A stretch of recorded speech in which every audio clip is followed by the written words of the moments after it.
Welcome to our channel.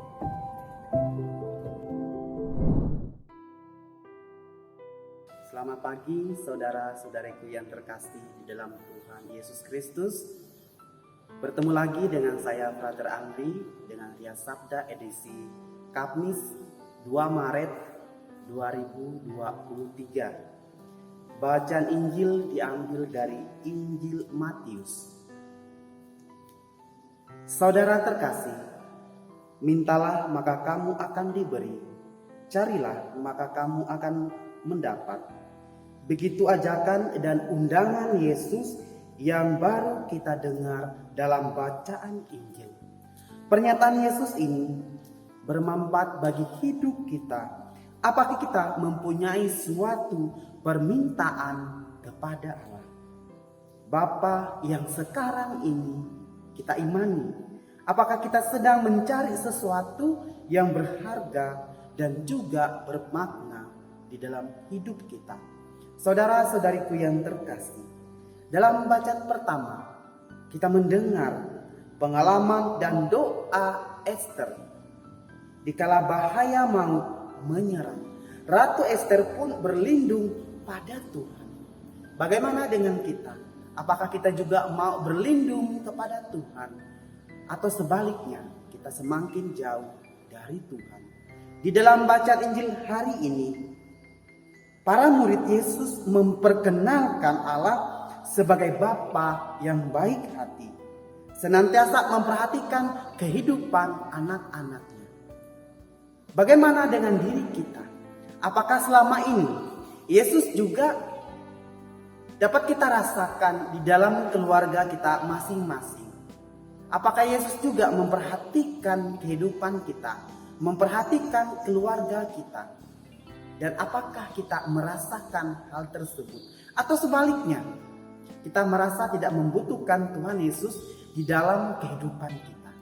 Saudara-saudariku yang terkasih di dalam Tuhan, tentu Yesus mengingatkan kita agar kita tidak mudah menjadi pribadi-pribadi yang menghakimi atau menuduh orang, menuduh sesama kita, karena mereka pernah melakukan kesalahan terhadap kita. Menghakimi sesama adalah perbuatan yang tidak diinginkan oleh Yesus. Karena mengapa? Karena belum tentu kita lebih baik daripada saudara atau teman atau kenalan kita. Bisa saja mereka lebih baik dari kita. Bisa saja mereka lebih banyak melakukan kebaikan dan juga amal kasih dibanding kita. Tetapi Yesus mau mengatakan kepada kita, berdoalah dan mintalah segala sesuatu yang kamu inginkan dan kamu harapkan. Yesus akan memberikan itu. Kita harus dapat melihatnya dari kacamata iman kita, bukan berdasarkan apa yang manusia lihat.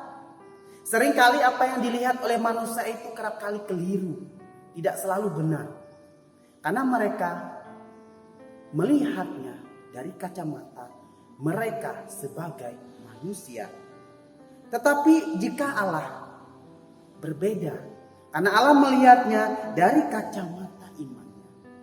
Maka saudara-saudariku yang terkasih, jika kamu dikatakan baik, bersyukurlah, berterima kasihlah karena kamu dikatakan baik. Tetapi jika tidak, janganlah kamu membalasnya dengan kejahatan.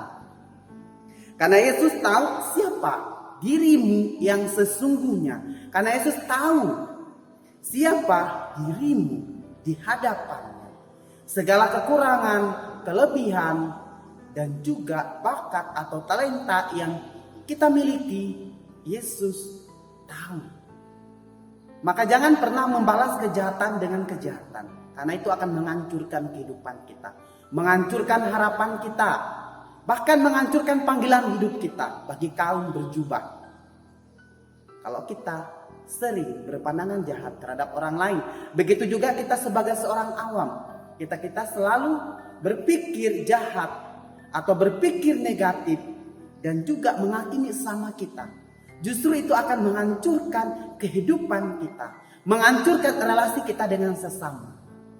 dan terutama dengan Yesus. Yesus juga mau menegaskan bahwa Allah Bapa menciptakan kita dengan baik adanya.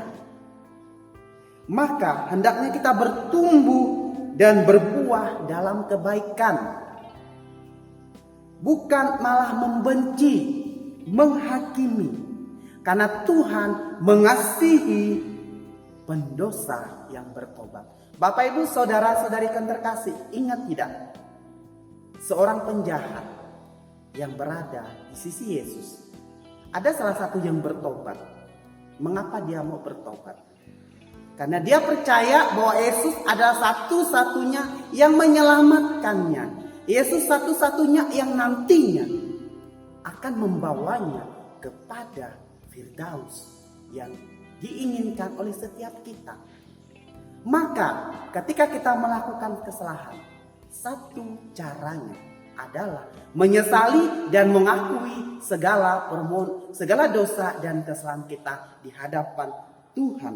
Kita mesti belajar dari pendosa yang bertobat itu. Bukan persoalan kecil atau besarnya dosa kita.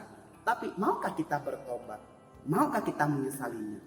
Itu yang menjadi persoalan dan pergumulan di dalam hidup manusia. Karena mengapa? Karena kerap kali manusia itu gengsi. Tidak rendah hati untuk mengakui kelemahan dan juga kedosaannya. Percaya adalah sikap hati. Bukan karena perhitungan dan prediksi mata dari cara berpikir. Tapi percaya merupakan sikap hati, pikiran, dan juga jiwa. Semoga permenungan kita hari ini dapat membuat kita menjadi orang yang sungguh percaya. Dan juga meneguhkan iman kepercayaan kita di masa pertobatan ini. Tuhan Yesus memberkati.